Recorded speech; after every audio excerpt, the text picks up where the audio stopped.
Hello, and welcome to episode 4 of Photo Book Friday, the show where I talk about photo books in my growing collection. Play the jingle. It's not Monday, it's not Tuesday, it's not Wednesday or Thursday. It's Photo Book Friday. It's Photo Book Friday. It's Photo Book Friday. There you go. Hope you liked that. New jingle. It's going to be on every episode of the show. It was created by my friend Nick. You can find his stuff here. He makes music, he makes jingles. Go find him. This episode will feel a little bit more loose. This is kind of the direction where I want the show to go, and I hope you enjoy it. Let me know down in the comments if this is kind of the vibe that you were looking for. Before we jump into photo books, I wanted to talk about some fun photography stuff that's happened recently. A family member gave me a few packs of expired Fujifilm Superia. This was dated for 2018, so a very recent expiration date. Expiration dates less than 10 years usually have a good result. They're gonna be closer to what you would get from a store. I'm really excited to shoot that. I have up to 8 rolls of this film, which is awesome. Usually when you shoot expired film, you want to underexpose it because it has a tendency to get really muddy in the highlights. So this is 400 speed film.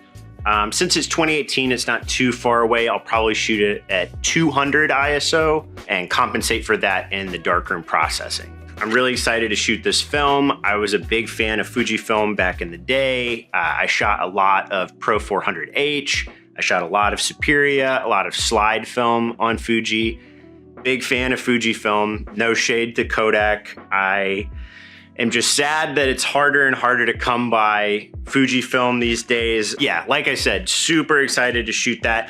I will make sure to share the results with you on this channel. Another update is I have been shooting a lot of 35 lately, Canon A2E. I've talked about it in another video. I'm treating 35 as a very loose, shoot whatever kind of comes to mind. I started doing this process where it's called bulk rolling. I know a lot of you listening probably know about bulk rolling, where you buy a larger amount of 35mm film for a discount, and then you roll your own film rolls, essentially.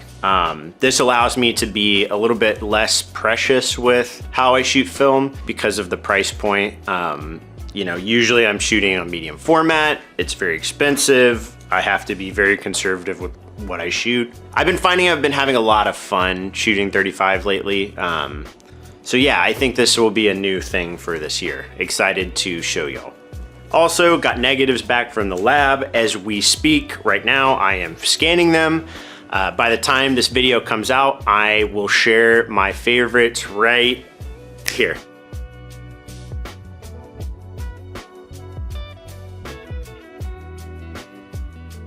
Now for the main event. Today we're going to be talking about Alec Soth's Advice for Young Artists. This was another pickup from Dashwood Books here in New York City. It is a signed copy.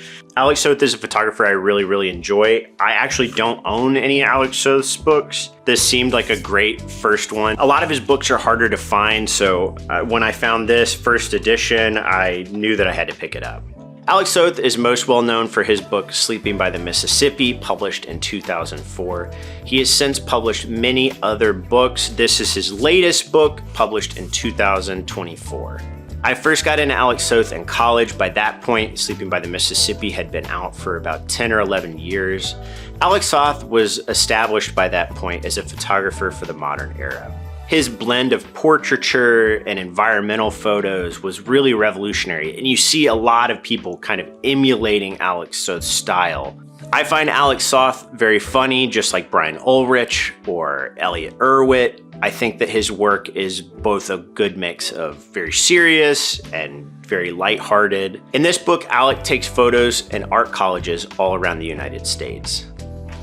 This book is very interesting because unlike most photo books where they have a foreword or an artist statement by the photographer or poetry, other narrative essays, this book is almost entirely wordless. The only written material besides the credits in this book is a self-interview done by Alec.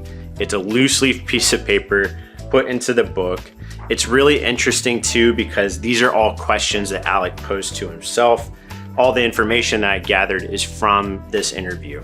In the interview, Alec talks about his inspiration for this book from the photographer Walker Evans. Walker Evans in his 70s picked up a Polaroid camera, and it seemed to revolutionize his workflow. An artist that captured really striking large format portraits earlier on in his career was capturing gritty, beautiful, true to life Polaroid photos. It almost felt like a different artist showed up. And I think Alec saw this work and realized that maybe he needed to breathe some life into his work. While he was not specifically invited to these colleges, he said that he offered a trade of teaching for access. I myself went to a 4-year undergrad art program. I find myself really relating to a lot of this photography.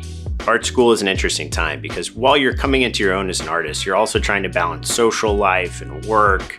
Sometimes certain projects take a back seat to your real focus. I will be honest and admit that. I find it really interesting that Alec self-interviewed for this book. It shows that he has been asked many of these questions over and over again, and who better to ask them than himself?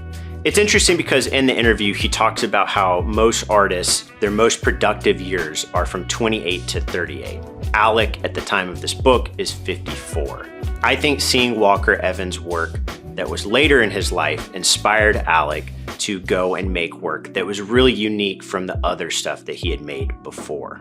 Alec is also very candid. He talks about when he first got into photography that he didn't realize how much talking he would have to do. Now that sounds strange, but myself talking to you right now realizes that it's really about connecting to the people that are viewing your work. Alec talks about how he had to do press junkets, he had to do book talks, he had to do lectures at schools.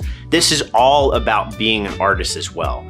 Alec also talks about his realization that he would be an artist. Alec talks about his own experiences in college, how he thought he was going to be the next expressionist painter, but he found it hard to communicate and create friendships. Knowing this and seeing the work, it almost feels like it's a redemption project for him. It's almost a reclamation of how he felt in college, that it's a declaration of joy. The work feels less like he is a teacher taking photos of students, whereas he is the student, where you feel like he's just another member of the class. It's shot in many different art schools. They all kind of look the same. Oftentimes the students are doing very similar stuff to the other schools in the book. I love how he does these amazing diptychs. Very little is said about the photographs in this book. You're really left to your own devices to figure out the narrative, and somehow still becomes very clear. Throughout the book, he has these little sticky notes with writings like patience, etc. One of the sticky notes in this book says, "What do you want, really?" I think this really reflects the feeling of what it means to be a student in art school. Art school feels like a very uncertain time. Is this the right career path? Is my work good? Am I making progress? What do I want to be as an artist? There are a lot of questions that get raised. Unlike a traditional liberal arts college where you have set rules of passing a test or progressing, it's really hard in a kind of objective, amorphous blob of whether or not you're getting better, you're meeting criteria. I love the photographs of figure drawing classes, the almost absurdity of drawing people in pose, real life people, real models. There are a lot of nude figure drawing classes. I can't show you a lot of that work. It's not very gratuitous, but it is in this book. I like in this book how objects are highlighted just as much as people. A photograph of a vase sitting on a shelf is as artfully done as portraits of people's faces. One of my favorite photos in the book is this shot of people in an auditorium. It looks like he's about to give a lecture and he just takes a flash photo. Looking through it's almost like looking through a Where's Waldo painting where you're picking out all of these individual personalities and trying to figure out what their life is like, what they're thinking. It's incredibly rich. You can just keep on looking at this photo over and over and over again. I like how this work feels a little bit grittier than his earlier polished work. I really like this photo of this kid framed in between two paintings. We don't know if he's painting a work or if he's just simply viewing it, but his expression shows that feeling of doubt or uncertainty. This is a feeling reflected heavily in someone who is a young artist. What kind of work do I want to make? Where do I want my work to go? Do I want to be a big exhibited artist? Do I want to be someone who's smaller? These are all things that you think about. And the funny thing is, at the time, you feel like you have to rush to create. But in hindsight, you're a 19 or 20-year-old kid. Art is a practice of life. You will spend a majority of your life creating, and the work will change throughout your life. While the statistic of most artists create work from 28 to 38, that's just a factor of time. You have more time when you're younger than you do when you're older. This book is a reflection of not only an artist in their middle age, it's of a photographer trying to reclaim a new style.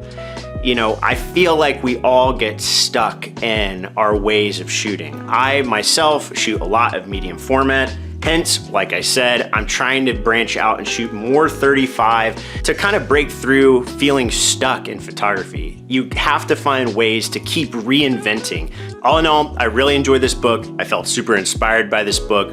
I think I'm gonna continue to shoot on 35. I'm gonna mix it up a little bit. This book came into my life in a very interesting time. I was at a point where I was feeling a little stagnant in my work, and this has definitely inspired me to shake things up a bit. I will leave a link down below where you can pick up your own copy of this book, and let me know down in the comments which book I should review next. I really want to hear your input. I'm trying to grow out this channel, so make sure to like and subscribe. And as always, I look forward to seeing you on another episode of Photo Book Friday. Cheers.